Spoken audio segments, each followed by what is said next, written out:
Yo, what's up, guys? Everyone, today, man, I'll be talking about my Miami Heat. Now, the Miami Heat, this has been a tumultuous season, I've had this video in the vault for like a week, just trying to come up with what it really is there to say about what we should do and how we should tackle the offseason, because, man, it was a very down year, 37-45, traded away the third best player in Miami history, Jimmy Butler. Have a 10-game losing streak, and then follow that up with, in Miami Heat fashion, a 6-game winning streak. And then we get to the play-in, beat the Bulls, narrowly beat the Hawks after almost choking on an insane, disgusting offensive run. Shout out Davion Mitchell, gold jolts of energy, especially in the play-in. Played really good in the first round and the second half of the season. But man, what a down season. Bam Adebayo had. Hero had a really phenomenal first half, became an all-star.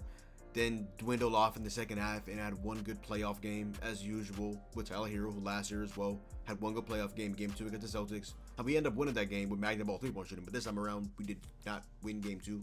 Donovan Mitchell wanted to have 17 first half points and be a freak, but yeah. So first things first, Pat Riley be gone. Guys approaching 75-80. He needs to be out of there. He's officially washed. Team president slash maybe general manager. Pat Riley needs to be gone. The game has passed him by. We know we just saw Greg Popovich step down. But I mean, he's the team president, which is really Pat Riley's role. People don't realize that Andy Ellisberg is the Heat's GM, but technically, that's Patrick Riley. Try to star hunt, John Morant, Kevin Durant. It's going to be tough because we have an underwhelming package of star package, Andrew Wiggins. Force some team to be like, oh, two-way Wiggs, 2022. He almost won Finals MVP. Pour some team into that. Jovic, former first round pick. Hawkins, former first round pick. Out of the rotation, though, maybe that hurts his stock a good amount, to be honest. 3 first round picks we have.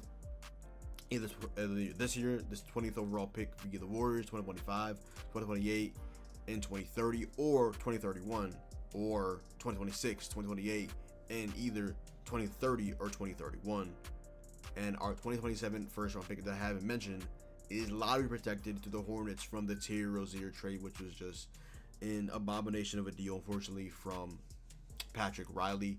Even though at the moment I was like, yes, get off Kyle Lowry, who's a shell of a former self. We gave him a future first round pick. We got Jimmy Butler. We're going to be at worst like a 7-8 playing team. Whatever, y'all got it. And now it's potentially a 2028 unprotected first round pick if it doesn't convey 1 through 14 this year. So yeah, not ideal at all. 2028 first round pick, hopefully. 2028 being unprotected just sounds insane. Maybe add Khalil to that trade package. I mean, nobody's untouchable, including Bam Adebayo, Tyler Hero.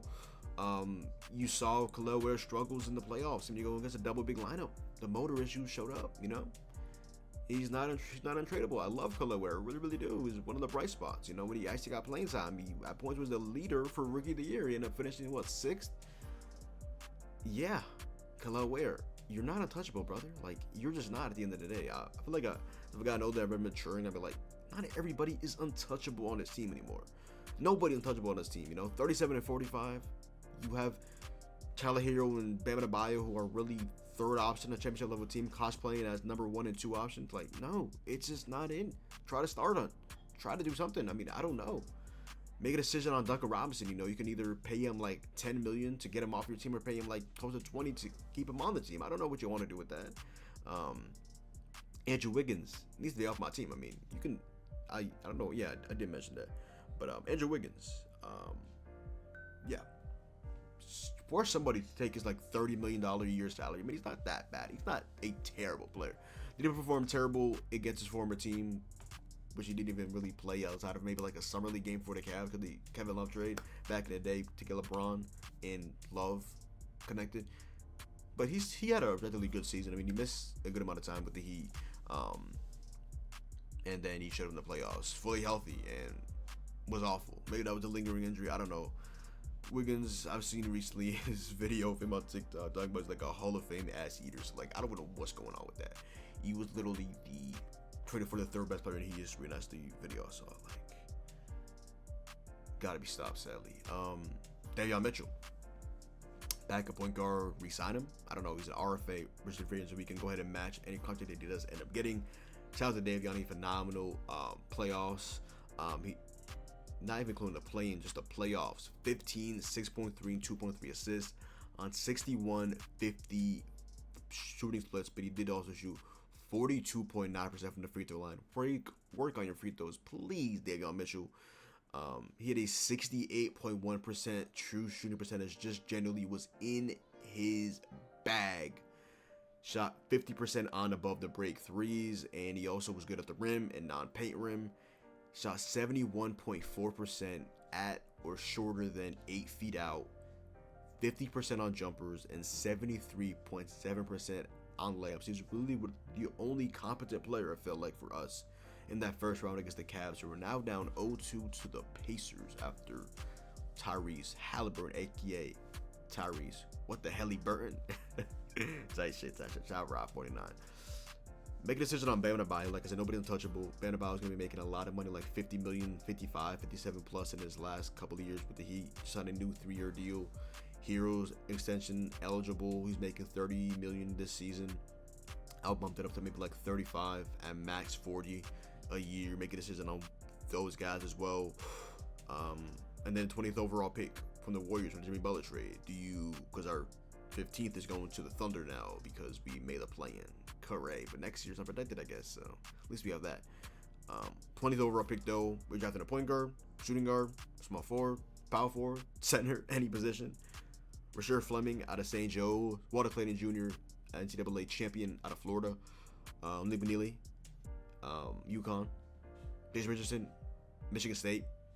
Yeager Demon, BYU. My problem is Fires beat and held him, I believe, scoreless, at least field goal-less for the most part, I want to say. Shout out PC, shout out PC. Maybe look at some free agents. You know, it's not really ideal. Kyrie Irving pipes in. I believe he has like a player roster. Maybe he opts out of that. Something happens with Anthony Davis too. I don't know. Outside of that, though, it's pretty much a yikes. It's just really just role players like potentially Caris LeVert, who I like, or Shaquille Alexander Walker, or GTJ, Gary Trent Jr., who I also like. Nauseating small forward free agents out of really player options. And I'm pretty sure in the Cavs series we lost by 144 points, which is most lopsided in NBA playoff history. So congratulations, Pat Riley and the Miami Heat. Let's talk about Bam, Hero, Wiggins now. Now, Bam averaged 17.5, 11, and 4.3 in the first round against the Cavs with 1 steal per game as well on 43.8, 33.3, and 63.6 splits, and a nauseating 50.8% true shooting percentage, which really just goes in line with his regular season. Just not an efficient season at all from Bam Adebayo, unfortunately. He was good at the rim and non-paint rim, but overall he had a plus minus of negative 18.2, which actually, if you look at it, we lost by 144 points. Negative 18.2 isn't the worst, technically speaking. And you look at Hero, 17.8, 3.5, 2.8 on 41.5, 31 and 80 splits, 51.2% true shooting. He had one good game in game 2. Outside of that, though, he was nauseating. Still lost that game. Mitchell wanted to have like 17 fourth quarter points. He was only good in non-paint rim, 35% on jumpers, good at the rim, you know. Only thing he had was just that. I mean, when he got the switch, even with guys like Garland and Strus, he wasn't able to take advantage of it. I mean, guys like Isaac Okoro, DeAndre Hunter, Mobley, maybe even Jared Allen as well. I mean, I get it, length, but come on, he wasn't able to. I know Strus is an underrated defender. I mean, I'm a Heat fan. Come on, I've been watching Strus since the summer league, bro. Let's be serious here. I literally have a whole email in my Twitch chat of me doing the 3 to Max in the game in the 3 against the Grizzlies in a sudden death game in summer league. I mean, come on now. And then he has Andrew Wiggins as well. Just disappointing. 11.5%. I mean, 11.5 points per game, 3.2 rebound, 2.2 assists per game on 37.2, 35, 70 shooting splits, and a resounding 48.5% true shooting percentage. What the fuck is that smell? He was horrible at everything. 36.4% on jumpers and 44.4% on layups. I mean, Wiggins, brother, we gotta get you out of town. I don't know if you didn't want to be here. I know you didn't want to leave Golden State, but Wiggins, brother, we gotta get him out there. We gotta get him out there. But yeah, listen, Miami do this offseason. This is my plan for what, hopefully, something along the lines of what we will do this offseason. Other than that, yo, that is the video. Go down below, drop a like, comment down below, sub up. You can follow me on Twitch, Twitter, and TikTok. John. Hope you guys enjoyed the video, and I'm out, man. Peace.